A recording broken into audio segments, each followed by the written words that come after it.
Здравствуйте, мы работаем в пресс-центре АГТРК, и сегодня у нас в студии министр внутренних дел Дмитрий Дбар. Здравствуйте, Дмитрий Сергеевич. Здравствуйте. Здравствуйте, коллеги. Приступим к вопросам. Дмитрий Сергеевич, невозможно не заметить с вашим приходом на должность ряда серьезных задержаний. Люди, которые разыскивались целыми месяцами, сейчас были обнаружены. Это совпадение или мы уже наблюдаем результаты плодотворной работы? Расскажите поподробнее. Ну, это не совпадение, это в первую очередь работа оперативного состава МВД и СГБ.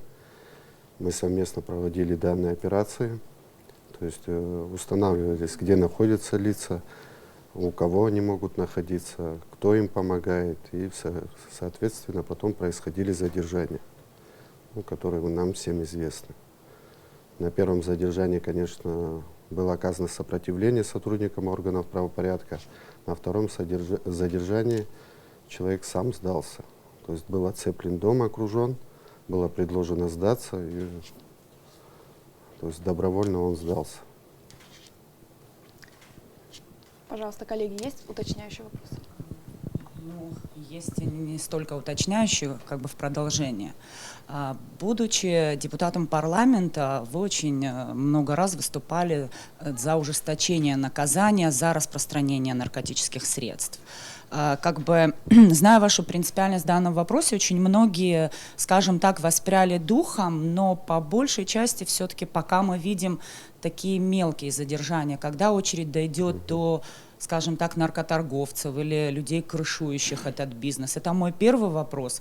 И второй вопрос, Дмитрий Сергеевич, не могу не спросить. 5-й день адвокатов не допускают к подзащитному. Сейчас все социальные сети только об этом и говорят. Речь со слов адвоката о самоуправстве начальника УВД по городу Сухум. Знаете ли вы об этой ситуации? И что в данном случае вы, как глава ведомства, собираетесь делать? Спасибо за вопросы. Первый вопрос. Чтобы разоблачить наркоторговца, нужно время на это. Нужна полная доказательная база, чтобы была собрана. Нужны технические средства. На данный момент в МВД 0 технических средств. Их вообще нет. В данный момент нас опережают по техническим способностям больше наркоторговцы, чем мы имеем на сегодняшний день. Но с открытием границы мы надеемся на то, что Российская Федерация нам поможет в данном вопросе. И если нам будет оказана техническая поддержка, то я уверен, что мы спустим на самый минимальный уровень продажи наркотиков в Республике Абхазия. Как происходит сейчас в данный момент? Завозится крупная партия наркотических средств, и потом в виде закладок их раскладывают. Они пользуются только геолокацией, то есть чтобы показать, кто покупает человеку, где данный наркотик лежит. И мы не имеем нужного оснащения, чтобы пока, к сожалению, бороться с ними. У нас происходят задержания, но не те, которые бы нам хотелось. С открытием границы еще больше поток наркотиков увеличится. Это мы тоже понимаем. И у нас запланирован ряд встреч с руководителями силовых структур Российской Федерации, где мы будем прорабатывать данный вопрос. И мы надеемся на поддержку, и что мы будем оснащены технически. Это самое главное. Сейчас мы работаем, можно сказать, эсэсэровским методом. То есть вычисляем, на засады сажаем людей, несколько суток они там сидят. И таким путем, таким методом мы пытаемся предотвратить продажу наркотиков. Но я думаю, что результаты будут видны. Нам нужно немного времени в этом направлении.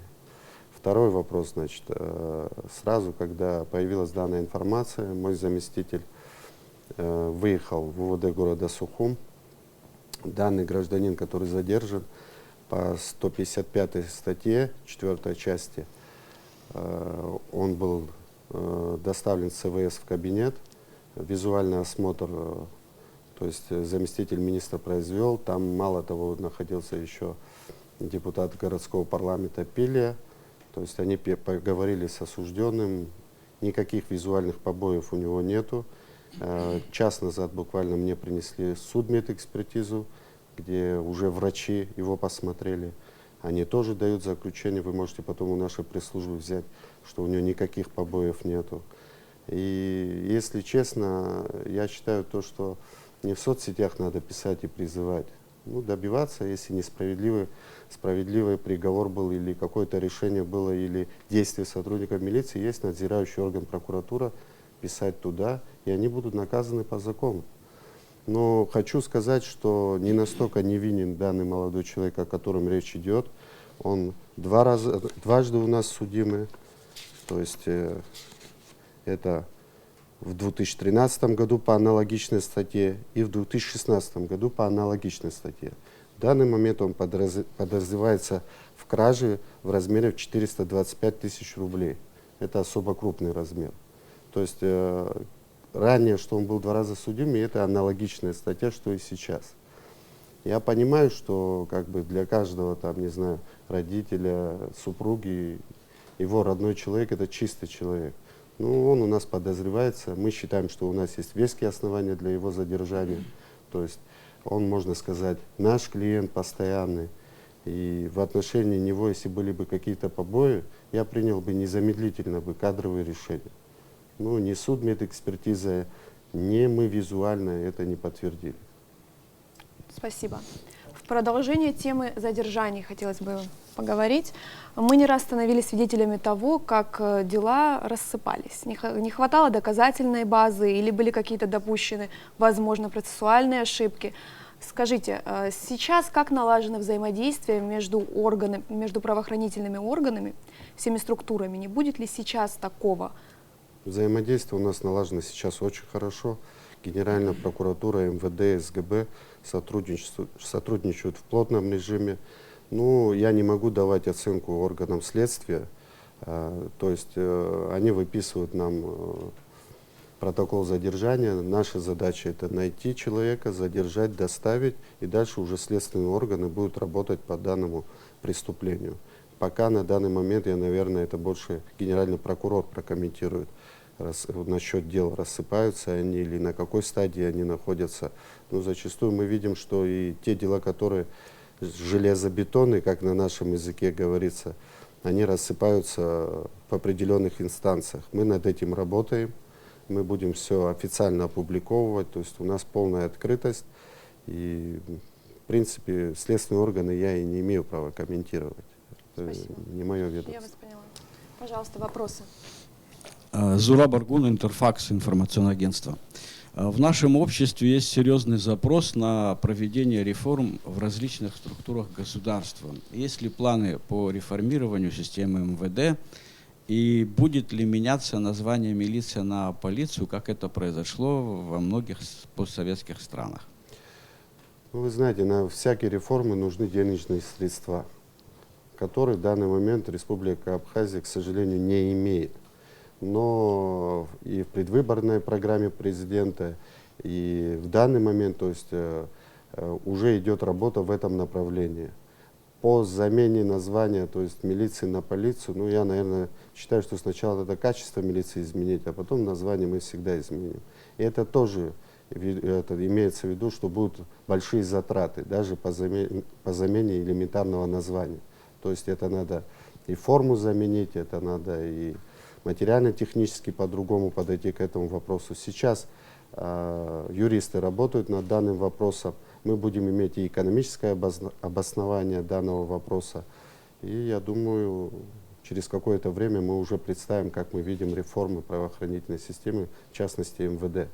Но сейчас мы уже на данном этапе пилотный проект патрулирования запустили в городе Сухум. То есть он, на наш взгляд, положительный эффект дает. Следующий этап у нас это Гагра, Пицунда и Цандридж.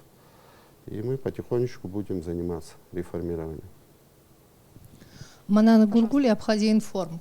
В продолжение вопроса о реформировании. Скажите, пожалуйста, достаточно ли сегодня у органов внутренних дел законодательной базы для того, чтобы эффективно работать? Нужны ли вам какие-то другие законы? Тем более, вот вы бывший депутат парламента, и какова судьба закона о противодействии организованной преступности, преступным группировкам? Это один вопрос.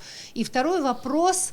Как вы оцениваете, я думаю, что у вас уже есть достаточное представление о том, что представляет собой сегодня пенитенциарная система Абхазии? Как вы оцениваете ее состояние, каковы там болевые точки, если таковые имеются, и как их можно разрешить? Спасибо. Спасибо за вопрос. По поводу законодательных инициатив у нас уже подготовлено 14. То есть мы скоро будем через Генеральную прокуратуру, потому что она может выходить законодательная инициатива в парламент, лоббировать данные интересы. Очень большие проблемы у нас на самом деле в законах и в законе о милиции тоже. Мы должны над ними работать, и мы работаем уже над ними постоянно. Касаемо закона об организованной преступности, он лежит на рассмотрении в парламенте. Я считаю, что данный закон нужно принимать. Единственное, конечно же, данный закон требует доработок, потому что есть те моменты, которые я считаю, что столько полномочий сотрудникам не нужно давать. Они должны больше работать умом, они больше должны доказательные базы находить. Но сам закон, он необходим. Сейчас в данный момент что у нас происходит? Даже элементарно, когда мы ловим так называемых воров в законе и криминальных авторитетов, они все имеют инвалидность. В основном все сделали за деньги, это понятно. Имеют инвалидность, на них не распространяется ни административный кодекс, на них практически ничего не распространяется. Мало того, если сейчас посадишь вора в законе, у нас даже умудряются и митинги делать по этому поводу какие-то.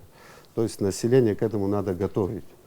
Нужно показывать то, что мы должны уже от этого отходить. Если мы строим демократическое государство, как мы говорим, мы должны понимать, что от этого надо полностью отходить. Но вся проблема заключается не так в законах, не так в этих разрешениях, что они инвалидность имеют, как в тюрьме самой. У нас нет тюрьмы. Нельзя всех за все виды преступления сажать в одну тюрьму. Они потом перенимают воровскую идеологию, они становятся рецидивистами, они не исправляются совершенно. И плюс наша тюрьма — это изолятор временного содержания. Он не приспособлен для того, чтобы заключенный в таких условиях жил. Если даже мы его посадили, он имеет какой-то проступок, я считаю, что он должен иметь достойные условия тоже. Но режим должен быть правильный. Судья дает строгий режим, судья дает колонию поселения, они сидят все в одной камере. Это неправильно.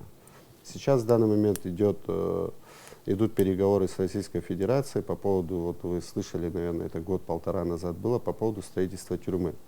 Мы хотим, чтобы на территории, где будет строиться тюрьма, было поделено. То есть и колония была, и крытая тюрьма была.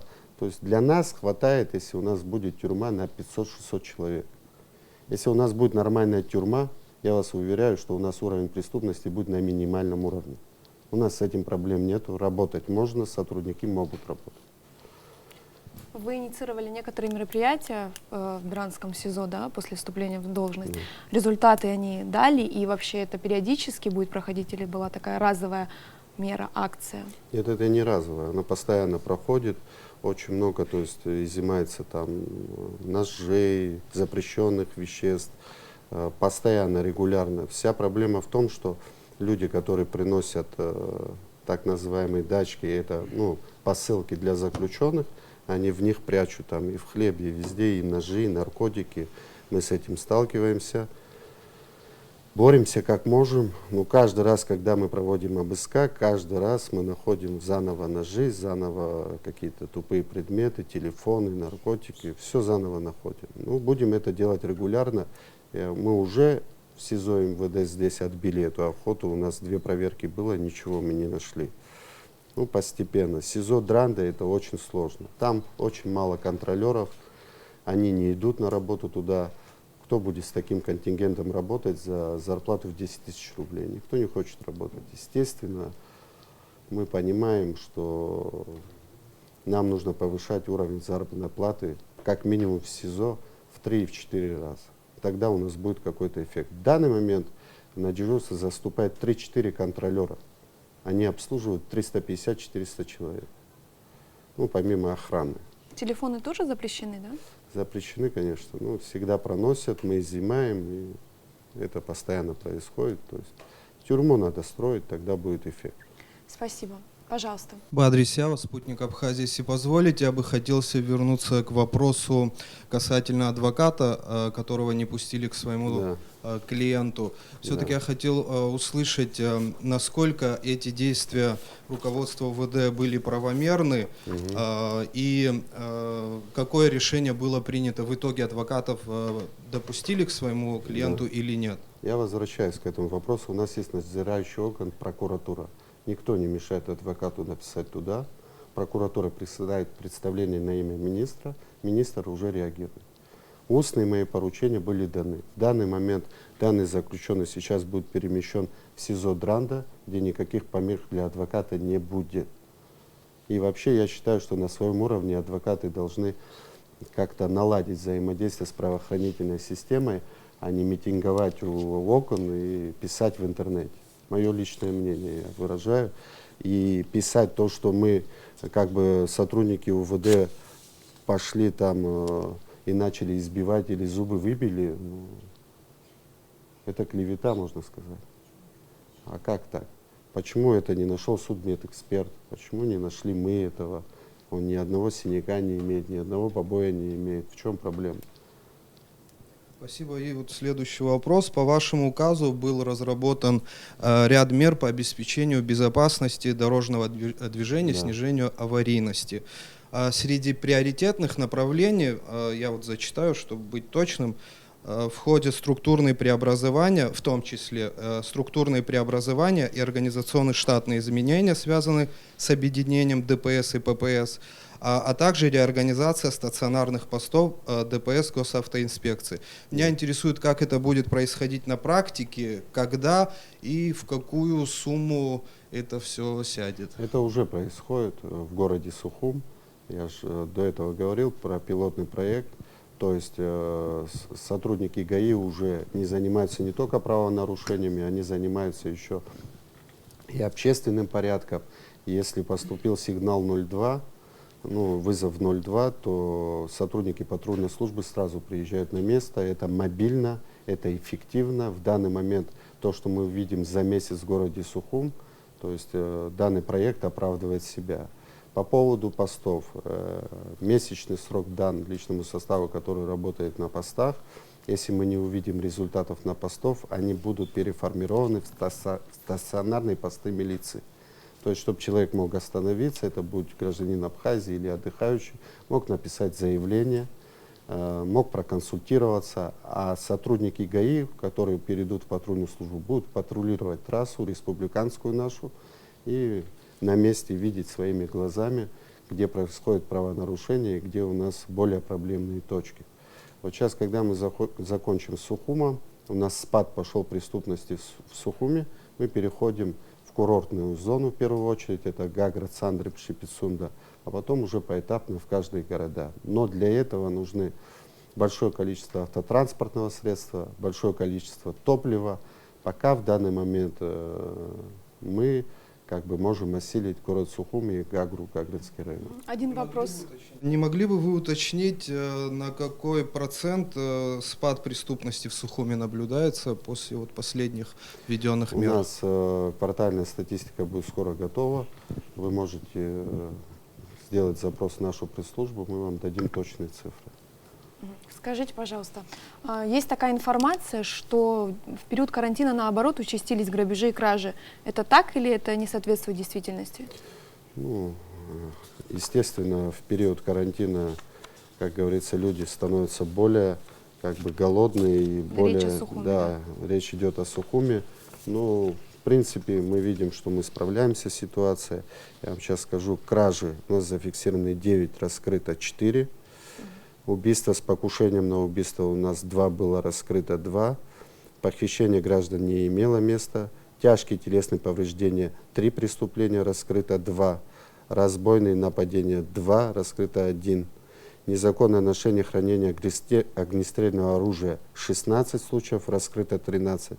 незаконный оборот наркотиков 11 случаев, раскрыто 11. То есть на данный момент такая ситуация у нас происходит. И- Один вопрос по линии ГАИ от наших телезрителей, я Да. передам вам слово. Люди говорят о том, что в ночное время, когда не работают светофоры, когда они отключаются, по центральным улицам Сухума устраиваются гонки, которые не только опасны для запоздалых пешеходов, да, но еще и создают шум. Скажите, вот вы контролируете вот этот момент, и можно ли обозначить какие-то временные ограничения, чтобы после определенного времени нельзя было вот шуметь, да, то есть на транспорте создавать шум? Ну, временные ограничения мы не имеем права обозначивать, у нас не военное положение, но вы можете сами приехать в УВД города Сухуми и посмотреть, сколько машин изымается в день и какие машины. То есть у нас доходит до 30-40 машин, это в сутки.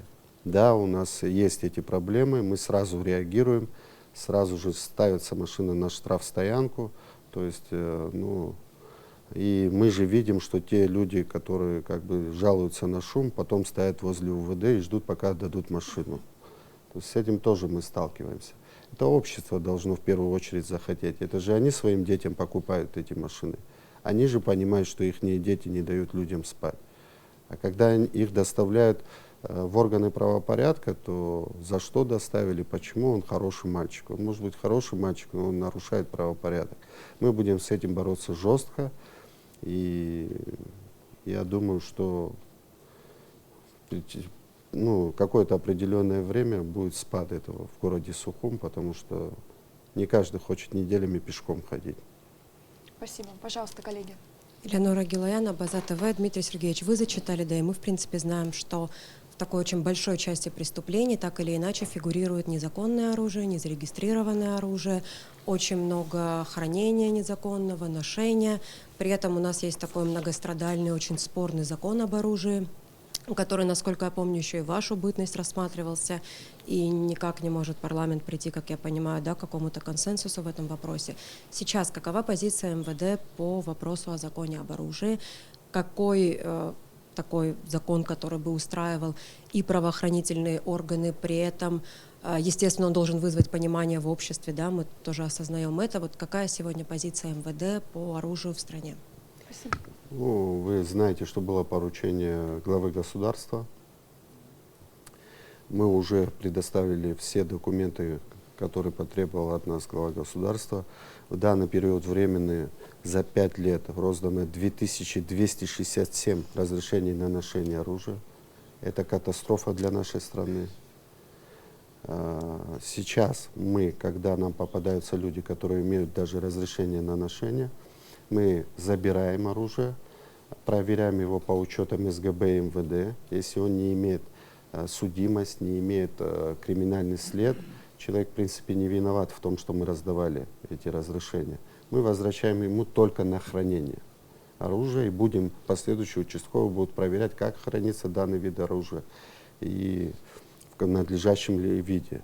Ну, для нашей страны 2200 разрешений на ношение, это вы сами должны уже понимать, о какой цифре речь идет. Это катастрофа просто. Это только за 5 лет розданных. 451 оружие, это только наградное, которое принадлежало МВД. У нас роздано больше 220 единиц табельного оружия, как наградного, обычному нашему населению. В данный момент разрешительная система наша опечатана, приводится в соответствие, поднимаются все документы, разрабатывается новое положение, где мы строго будем следить за тем, кто получает и кто планирует получать разрешение на хранение оружия, и тем более на ношение. Мы хотим спустить до минимума это, потому что мы видим, приходя в любое заведение даже страны, что открыто люди носят пистолеты, открыто сидят, и из 100 человек сидят 80, грубо говоря, с оружием. Сейчас изъято немного, 17 единиц оружия, люди все положили дома его. Но мы подождем. Мы изъимем. Если человек не имеет отношения к криминалу, ему будет возвращено на хранение. Потому что он потратил на это деньги. Если мы недобросовестно свою работу выполняли, он ни при чем, по большому счету. И закон об о котором вы сказали, я думаю, что парламент будет скоро рассматривать его, он нам очень необходим. Мы должны разграничить людей, которые должны иметь право на ношение и должны иметь право на хранение и соответствующие еще нормы законодательные. В дополнение к этому вопросу, вот вы сказали, что табельное оружие было роздано в качестве наградного. Да. Но, наверное, есть конкретные люди, которые это делали. Кто-то понесет наказание. Вот мы часто говорим о том, что что-то сделано не так, в нарушении. Кто-то понесет наказание за такие вещи. Ну, мы дадим этому правовую оценку, и потом уже, наверное, вместе с прокуратурой проработаем данный процесс, потому что мы только сейчас выявили, кем и когда было роздано данное оружие, и будем смотреть, законно это было сделано или незаконно. Ну, очень много оружия раздали, очень много. Пожалуйста. Мадина Чагава, газета «Республика Абхазия». Расскажите, пожалуйста, как на сегодняшний день работает информационно-координационный центр? Спасибо. Ну, у нас идет взаимодействие полное с информационно-координационным центром, они выполняют свои функции и задачи. Пока в данный момент на стадии соглашения идет о том, что строительство для них помещения, это будет, я думаю, договор в ближайшее время уже подписан. И тогда мы более плодотворно будем работать, потому что они нам, скорее всего, будут помогать и технически тоже. Пока у нас на уровне переписки, грубо говоря. Рабочие переписки, но это нам тоже помогает и отвечают, в принципе, нам очень быстро и благовременно. Да, давайте еще один вопрос. По поводу тонировок автомобилей, вот периодически возникают дискуссии по этому поводу в нашем обществе. Вот сейчас в очередной раз была информация, что этот вопрос опять возник и обсуждается. Какова ваша личная точка зрения по этому вопросу? Значит, один из проектов, который мы готовим, в принципе, в парламенте практически аналогичный такой есть.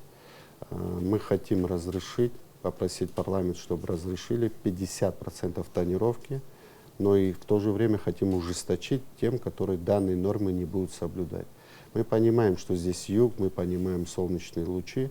50% тонировки, мы провели эксперимент, не мешает увидеть человека в машине, не мешает сильно обзору. То есть для нашей работы это не помеха. Но обязательно ужесточение будет для тех, которые как бы наглухо тонируют свои машины. Скажите, Вот с ними мы будем бороться жестко после того данный закон, если примет парламент. Вы говорили о том, что если сотрудники милиции будут тонировать свои автомобили, в отношении них тоже будут применяться определенные санкции, и если будет это повторяться, то есть человек идет на увольнение. Это действительно так? Такие после случаи принятия есть? данного закона, мы ждем принятия данного закона. После закона? Да.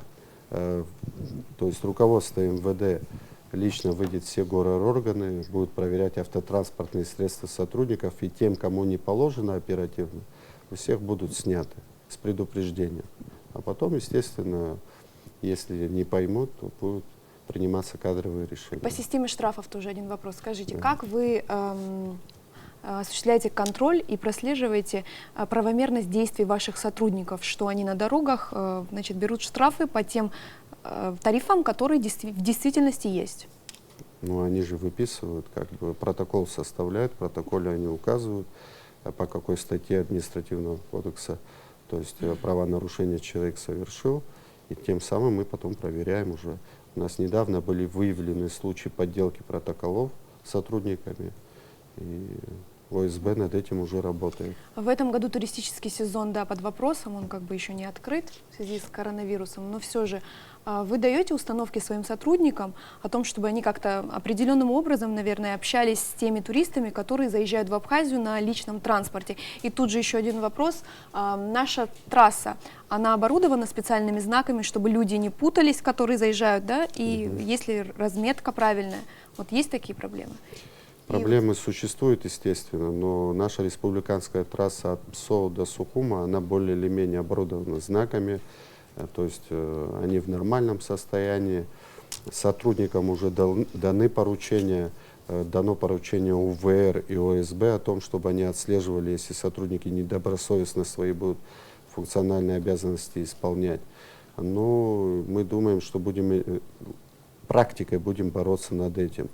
Да, мы видим и слышим, что очень часто как бы сотрудники останавливают российские машины и вымогают у них деньги. Но будем реагировать на это жестко, по мере своей возможности, естественно. Ну и в то же время я хочу сказать, что без повышения заработной платы и материально-технического обеспечения это будет сделать очень сложно. Мы им не покупали даже форму с 2011 года. То есть, ну, с этим большие проблемы есть. Зарплаты на минимальном низком уровне, а работают они сутки через сутки. И я понимаю, что люди как бы критиковать легче, но иногда и сотрудников поблагодарить тоже бы не мешало, потому что они выполняют свой долг. И они на самом деле работают на износ, особенно в данный период времени. Человек заступает на суточный режим через каждые сутки. Вы представляете, какой он проходит, какую работу он проводит, и, естественно, доукомплектовать штат надо и поощрять надо сотрудников, потому что без этого стимула работы никакого не будет. Спасибо.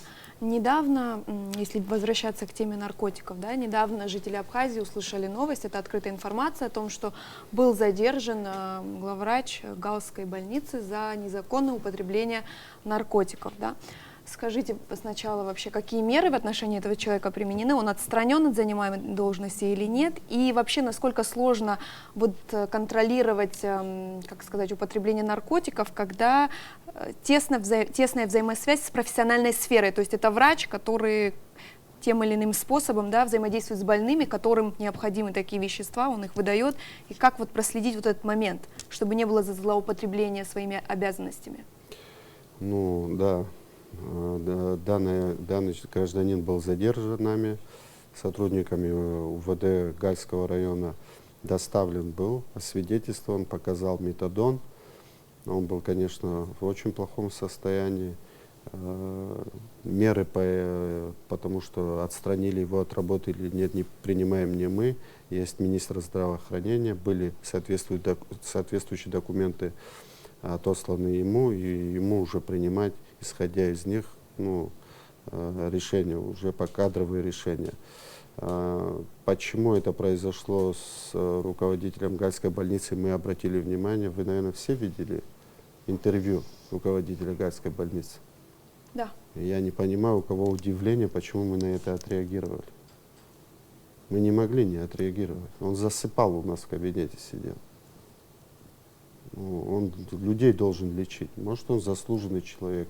Все, ну, метадон в таких объемах употреблять, да, человек может быть болен, согласен, но это должно быть врачебное заключение, ему должны официально выдавать его. Мы отреагировали на это, тем более не раз нам задавали по этому поводу вопрос. Вы занимаетесь предупреждением подобных случаев, да? Всегда занимаемся и будем дальше заниматься. Очень много интересных людей будем показывать по телевизору. Спасибо. Если позволите. Дмитрий Сергеевич, история о стрельбе вокруг дома, в сторону дома, непосредственно в дом Владислава Григорьевича Ардзенба, ну, разные трактовки событий. Вы даже обращение по этому поводу делали, где вскользь об этом говорили. Какова ситуация на сегодняшний день? Вообще кто-нибудь задержан? Вообще когда-нибудь назовут ли имена тех, кто позволил себе подобное поведение? Это мой первый вопрос. И второй вопрос. Будучи депутатом парламента, вы возглавляли комиссию по проверке законности выдачи паспортов гражданина Абхазии. Даже есть некий перечень людей, который был передан вами в Генеральную прокуратуру. Вот вы отслеживаете ли вы вообще эту ситуацию? Я понимаю, что сейчас министерство уже МВД некомпетентно в данном смысле, там Генеральная прокуратура, но все-таки вам самому, может, интересно, есть какие-то результаты? Да, спасибо за вопрос. Значит, по поводу стрельбы в дом первого президента Республики Абхазия выезжала оперативная следственная группа на данное место, на данный объект. Никто не дал никаких показаний, никто не дал никаких объяснений тому, что там произошло. Оперативным путем те лица, которые нам были известны, которые там находились с нами, были задержаны, они водворены в ВВС. Реакция была МВД в ту же минуту мы приехали туда на место. Но, естественно, то, что это недопустимая вещь, то, что там происходило. Но и в то же время хочу сказать то, что дом первого президента должен быть музеем, а не для кого-то, чтобы там он мог скрываться. И мы, исходя из своей совести и большим уважением к первому президенту, не можем даже близко подойти туда. Вот это я говорю открыто. Это музей наш, а не место, где должны скрываться преступники. И таких проблем не было бы, поверьте, если бы это было бы так. И мы надеемся, что так оно и будет в дальнейшем. А по паспортам? Да, по паспортам. Начальник паспортно-визовой службы отстранен от занимаемой должности. Ведется в Генеральной прокуратуре проверка. Да, я отслеживаю данную ситуацию, и мы постараемся и будем доводить ее до конца. О необходимости материально-технического оснащения МВД, в частности ГАИ, говорят из года в год, но на моей памяти, по крайней мере, еще никто не называл сумму, которая на это необходима. Может быть, вы уже успели подсчитать, сколько денег нужно для полноценного укомплектования всего ведомства, и если это уже сделано, то из каких источников эти деньги будут изыскаться?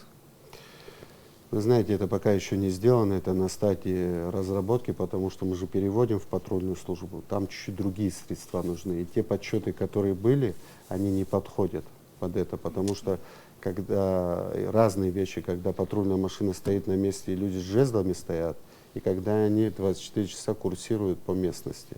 То есть это разные затраты. Мы их высчитываем в данный момент, но это очень серьезные средства. И естественно, что тут понадобится помощь и нашего стратегического партнера, и есть понимание главы государства о том, чтобы нам помогать в этом вопросе.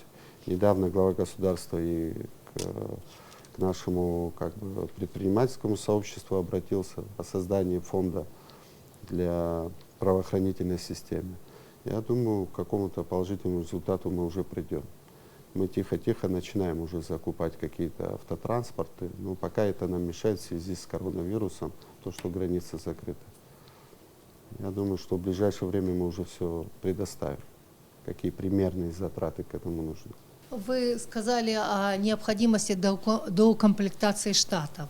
Да. Я знаю слов одного из экс-министров, что Кого? как раз-таки проблема не была, по крайней мере, проблема не в доукомплектизации штатов, а наоборот, в их сокращении, как-то называлась цифра до 400 женщин, которые работают вот в органах внутренних дел. Да. Может быть, можно имеет спросить, смысл тот министр? об увеличении числа оперативников и сокращении административной части.